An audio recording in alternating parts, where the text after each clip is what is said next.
Testemunhos para a Igreja, volume 6, capítulo 6. Menos pregação, mais ensino. Não se deve exigir em nossas reuniões campais que 1 ou 2 obreiros dirijam todas as pregações e ensino dos temas bíblicos. Haverá geralmente mais benefício dividindo a grande congregação em grupos. Assim pode o educador em matéria bíblica chegar em mais estreito contato com o povo do que numa grande assembleia. Há muito mais pregação do que deveria haver em nossas reuniões campais. Isso impõe aos pastores um pesado encargo e, consequentemente, fica negligenciado muito do que merece atenção. Muitas pequeninas coisas que abrem a porta a males sérios passam despercebidas. O pastor é prejudicado em sua resistência física e privado do tempo de que necessita para meditação e oração, a fim de manter sua própria alma no amor de Deus. E quando se amontoam tantos discursos, um após outro, o povo não tem tempo de assimilar o que ouve. A mente fica confusa e os cultos se tornam para eles enfadonhos e cansativos. Deve haver menos pregação e mais ensino. Há pessoas que desejam uma luz mais definida do que a que recebe ouvindo os sermões. Alguns requerem mais tempo do que outros para compreender os pontos apresentados. Se pudesse esclarecer um pouco mais a verdade apresentada, vê-la-iam e dela se haveriam de apoderar. Ela seria como um prego colocado em lugar firme. Foi-me mostrado que nossas reuniões campais hão de crescer em interesse e êxito. Ao aproximarmos-nos do fim, tenho visto que deve haver nessas reuniões menos pregação e mais estudos bíblicos.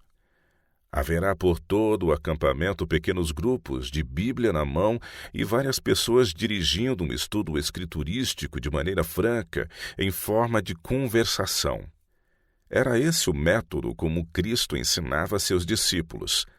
Quando as grandes multidões se apinhavam em torno do Salvador, ele costumava dar instruções aos discípulos e ao povo. Então, depois do discurso, os discípulos misturavam-se com o povo, repetindo-lhes o que Cristo dissera. Muitas vezes os ouvintes haviam aplicado mal as palavras de Cristo, e os discípulos lhes diziam o que declaravam as Escrituras e o que Cristo havia ensinado que elas diziam.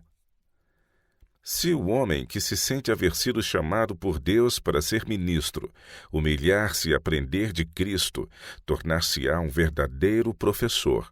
O que necessitamos em nossas reuniões campais é de um ministério vivificado pelo Espírito Santo. Deve haver menos sermões e mais tato em educar as pessoas na religião prática.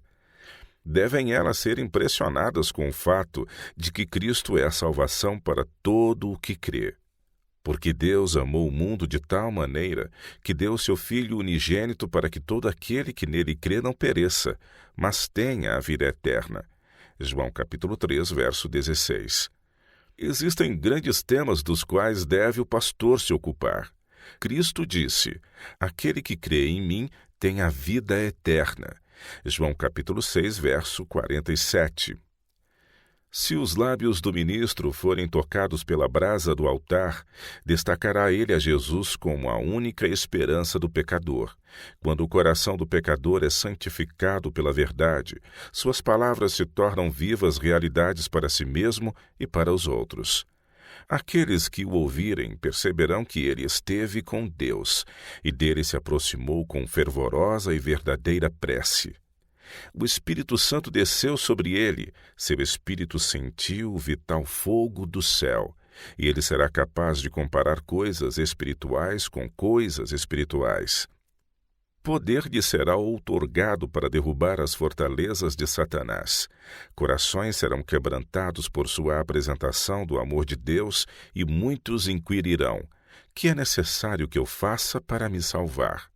Atos dos Apóstolos, capítulo 16, verso 30.